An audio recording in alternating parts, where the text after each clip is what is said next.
my goal was to get this far in Hollywood and still have a virgin and never What it is, guys, it's your boy BlastphamousHD. The one thing you guys have been asking me to check out ever since it first came out was Katt Williams Unleashed. Now I'm gonna check out about 20 minutes of this mug. If y'all like this mug enough, I'll throw up a part 2. I'll react to the whole thing. I'll just binge watch the whole thing as long as I don't get in trouble in copyright from YouTube. And the Chris Tucker that we got now is Epstein Island Chris Tucker, not Smokey. Oh, Lord. What? Chris Tucker been Epstein Island? If I didn't know no better, I'd tell you he's the greatest. I don't care what you say. To be confident and not delusional is a real skill. Most of these confident people we see is really delusional. Well, you don't think they asked Chris Tucker to come back in the second Friday?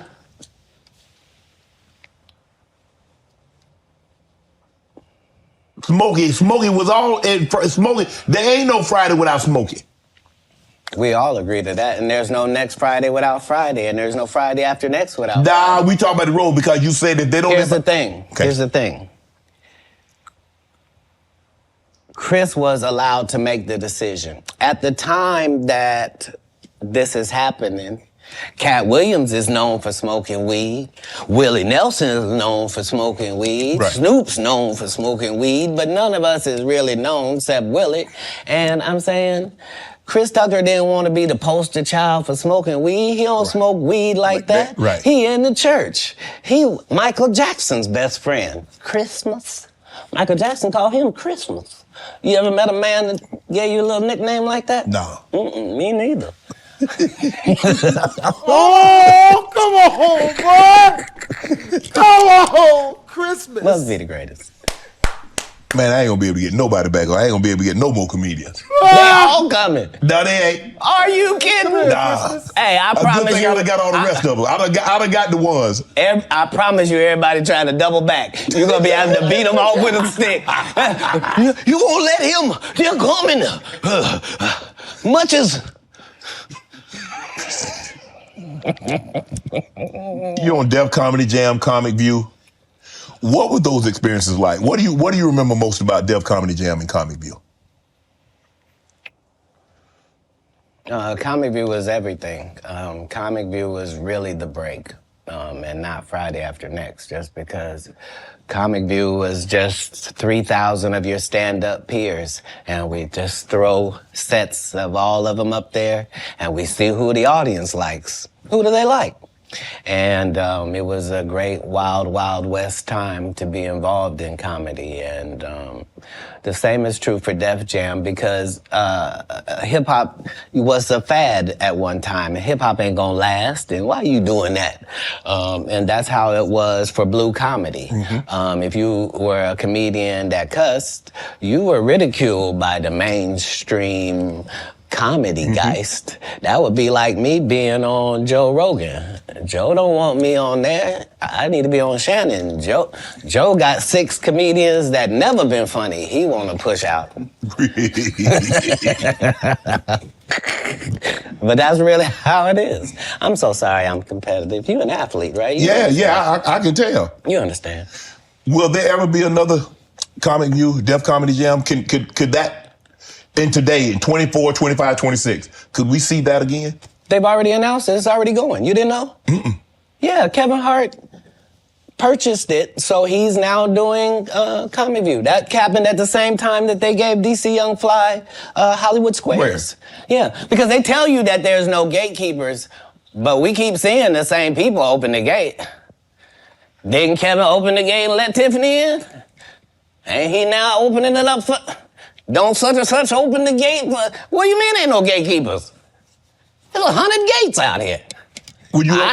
Everyone I've seen got a keeper. Would you have wanted to do Comic View or Def Comedy Jam? Would you have wanted to be? I think we just mentioned I did them both. No, I'm saying he purchased the rights and refranchise it. Nope. They didn't offer it to me anyway. like Comic View did a couple of disservices to comedy as well. So there were people like me that were out there getting 2 and 3 standing ovations in one set. And that wasn't good for television. So what they did was they started making everybody get a standing ovation. So they would tell the audience, when they get off stage, everybody get up and cheer. And so now the fact that I'm the only one out there going to get standing ovations is now making people think everybody get a standing ovation. And that's not how comedy is. So I understood why that couldn't go anymore. Because remember, Ricky Smiley sat right here and told you a story about how he performed with Mike Epps and Katt Williams when he did Comic View. And to let him tell it, he was funnier than both. My name Lil Dad. Talking about the special needs. That's good. That's a different time. That's some clever material. That was a different time, Katt. No, it wasn't. It was the time I was there. But I'm saying... That time, this time, same times. No, but I'm saying... Just like people that tell you the Egyptians, they not black. Egypt is in Africa, folks. As long as Egypt is in Africa, then Egyptians are African. Do you believe you could tell the same jokes today as when you started out? Hell yeah. I mean, Eddie Murphy not telling those jokes. Richard Pryor wouldn't be able to tell those jokes in 2024 that they told in the 70s and the 80s. So they wouldn't have told them. But that's my point. They're not inferior people. No. If they were in this time, they would be going according to our time. Just like then, we were going according to that. Like, that's how it is in the world. There are words that we can use for a while. And when we use them for a while until somebody says, that ain't a good word, we should stop saying that. Correct. That don't make people feel good. And we stop saying the word. And we move on to another word. You can't say the R word. You can certainly say special needs. Yeah. You can certainly say spectrum. Be slow. There are things that you can say to get your point that don't have to hurt people. Right. But you would know that if what you did was construct the English language for a living, then you would understand that part. You financed your first stand-up. You had it cost you $22,000. You had 25 to your name. Yeah. Why did you decide to do that? You believe that much in Katt? I believe that much in business. In business, the goal is for you to become independent and be the boss, take the responsibility, and also get the profit. Okay. That's all. How can I be looking for you to put me on if I wouldn't? And if I can't show you what you missed out on, why would you believe me? Now, the fact that I was able to do it 12 times, that's the real thing. The part that I'm able to do it all across the country. The fact that every time I do a tour or a special, you think, well, that's sponsored by somebody. Somebody did a good job. No, just the guy they're kicking around, just the one that might mentally not be all there. He's the one picking the outfits, writing this guy's material, booking the shows, making sure he gets there. He's the one hiring the other comedians.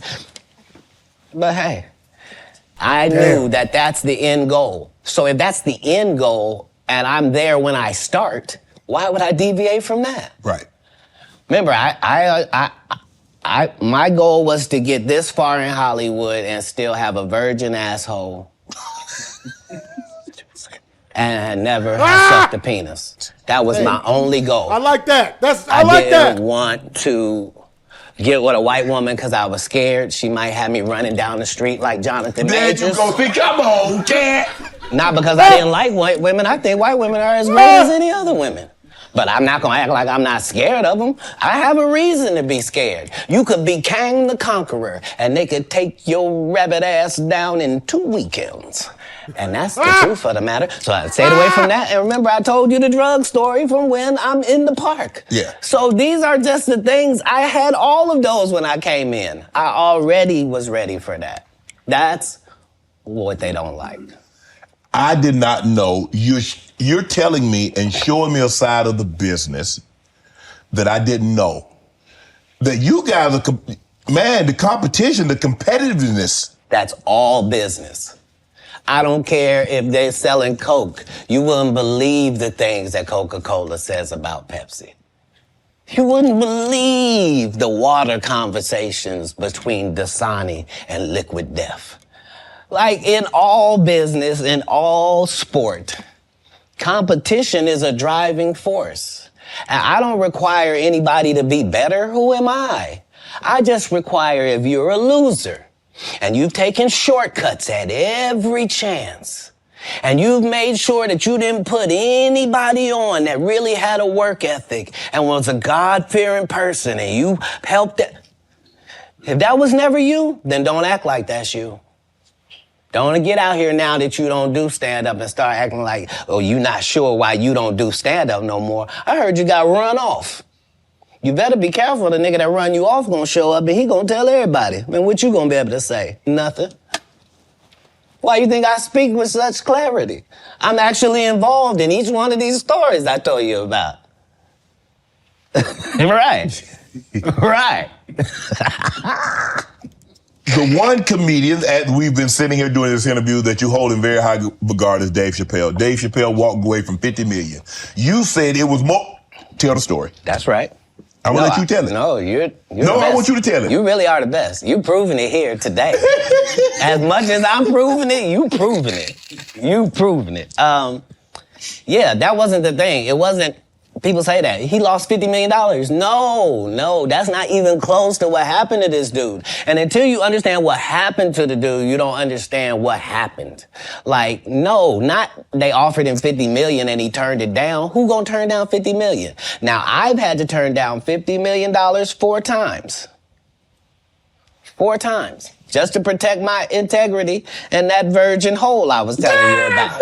Right. Because Would you sell your holes for $50 million?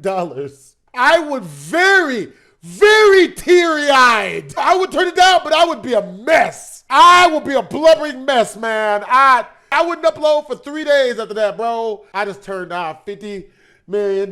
Can I give you someone else's holes? I got friends. They're like a doll or something I could get you and just paint it really black. There's gotta be a way. P. Diddy be wanting to party. And you gotta tell him no. You got to tell him no. I did. I did. See, I got the receipts for everything I'm telling you. That's why I can say them so freely. Can I need another one? You here, get your number. Thank you, sir. Thank you. Come on. Because early on you was accusing me of being... Katt, man. Yeah, it's crazy. I mean, but you know, some of these people... Martin tried to put me in my first dress. When he had to go on his hiatus, he tell me, Katt, when I come back, I need you. You my young partner, you my brother in comedy. When I come back, just promise me that my next movie, it'll be me and you. We gonna do it together. We gonna do some buddy cop shit. I said, Martin, you got my motherfucking word, my nigga. Go do what you gotta do. When you come back, I'm in your movie. Don't trip. I don't need to see the script or nothing. You know, we get in that office and this fool pull out Big Mama's House 2. Nope. I almost died. And I gotta read this script in front of all these good white people. Where this nigga want me to get in a dress with him.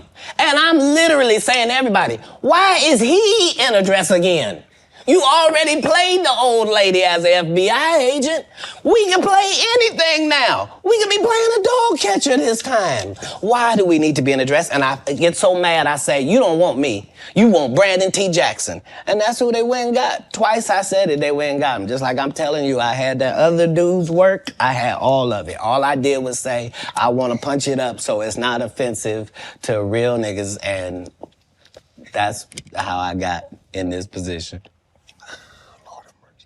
I sure hope I have Club Shay Shay after this air. It's gonna be in a dimension it's never been. Yeah, it's gonna be. The greatest thing floating in 2024. Mark the words. No way. In a whole different realm of business. Oprah coming next. Once I establish this as a place of truth. Yeah. Oh yeah. Katt Watch. Watch. Establish this as a place God's of people truth. ain't that few. Yeah. Prince. You met Prince. Prince was a friend of mine. He was a friend of mine. What was those conversations? Because look, I mean, sometimes we don't really understand or appreciate someone until they're gone. I did. I was a big Prince fan, all of his stuff, because he could play all the instruments, he could sing, he could dance. He was an entertainer that could sing. And what he wrote, I mean, who thinks of Cherry Moons? Who thinks it snows in April? Who, a raspberry beret or pink cashmere? The purple rain, the things that he wrote about. Like, bro, who mind goes there? Yeah, he was like unlike anybody in the world. He was just an amazing individual. I was able to meet him when I was 12, and I knew him my entire life through all of his changes. I was able to assist him many times. If you go look at Prince's car collection, you'll see that Prince don't have not one car Katt Williams ain't got. He got the Prowler from Friday After Next in there. He got the same Bentley as me, like, because we share certain things. Our connection was lyrics, musical lyrics, women, and cars. And those are the areas. Prince was straight? Nah, there's no way. Nah, that Prince ain't. Where he trusted my opinion on things, and that's where I got to be helpful in his life, and he was helpful in mine in really all different types of ways, especially about the business, as far as being a black man that was rich in this business at 18 years old, had already did his first $1 million contract, had already broken records, was determined that he didn't want to be like anybody else, was so great of a guitar player that black people just stopped caring about guitar, and he got left out on a limb and somehow still had to create his way out of that. He was just really a 1 in a billion type person. I was lucky to know him. Now, there are specials and the streaming. I don't know. I don't think there's as many, and there's no DVDs now. So where are you on this streaming, the specials? I mean, obviously you still tour, but how much do you focus on? Okay, I'm gonna tour, say 100 days or 150 days, but I'm gonna do a special.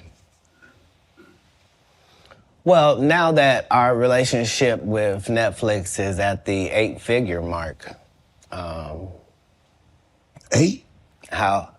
You said 8? How often you want to make them? Oh, you said 8? I mean, like right. 5, 6, 7, 8?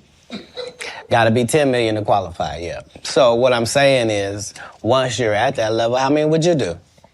I'd be willing to bet you say, every time you turn around, I'm gonna be doing another one. Hey. I think that's what you would say if you was any good. Yeah. And like I said, with 12 comedy specials, why do I need to be in these conversations with these specialist people? Sid ain't got no specials you remember. Steve ain't got no specials you remember. Ricky ain't got no specials you remember. Faison ain't got no. What? So why do y'all get special? Yep, it was 20 minutes long. It was good too, though. It was. He's good. Not it was good. He's good. See, he's good. Don't think because I said something derogatory that I don't know how to hate. Earthquake has consistently, I don't think anybody's ever said Quake wasn't funny. He probably never been booed. Yeah. I don't think he's ever given a bad performance in his my life. Dog. But his just due was overdue. He was in a whole different situation. Yeah. Because he wasn't able to translate the stand-up to the movie thing, TV. He took a hit. Most people don't take a hit. They're just judged on their stand-up. Right. So yeah, no. I even though it sounds like there's a lot of people that's not the case. I'm a proponent of all of us who are in this business working hard trying to make it. When you got into stand-up, was crossing over, was doing TV, was doing movie, was that a part of it? You like, okay, I'm doing stand-up. Okay, the next progression is TV, movies. Throughout the history of stand-up, sir. That's the goal for all of us. That's how it goes. That's why when you hear these dudes talking about, oh, I didn't want to be a movie star, you just know it's disingenuous. Like, what are you talking about, dude? Yeah, oh, no, I just wanted to do a game show. Right. What? Are you sure? Are you sure? Because I thought you did Mark Curry's show over after he had just done hanging with Mr. Cooper. Why would you do all of that man's stuff that he did on his show on yours and then do the dude's stand-up when you go on the road? And then you never put Mark Curry on your show or nothing. Like, if you don't say anything, these dudes will run over you. I don't know if you know how bullies operate. I but do. If you don't stand up for yourself, there really is nothing they won't do. Right. Yep. You're a very generous man, Katt. You're the sole sponsor of Melba Moore getting a star on the Hollywood Walk of Fame. You did all that on your own. Why? Do you have a personal relationship with Melba? No. I understood that she was a black woman in a time where it mattered what you look like, and they had a certain thing that they needed you to look like and act like in order to be successful. Right. And she just never did that. She wasn't tall enough. She wasn't fine. They didn't like her looks. They didn't like that her hair was natural. They talked crazy about her, and yet she still made all of these achievements. And I'm like, understand, I'm already in the Comedy Hall of Fame. I'm already going to heaven no matter what happens. If it ends in a second, I'm up there. So it gives me the leeway to do some things that are simply because it's the right thing to do. Let me know if you guys want me to react this whole entire 3-hour-long podcast, because I'll do it. Hope you guys enjoyed the video. If you did, make sure to comment, like, and subscribe. It's your boy BlastphamousHD. Twism.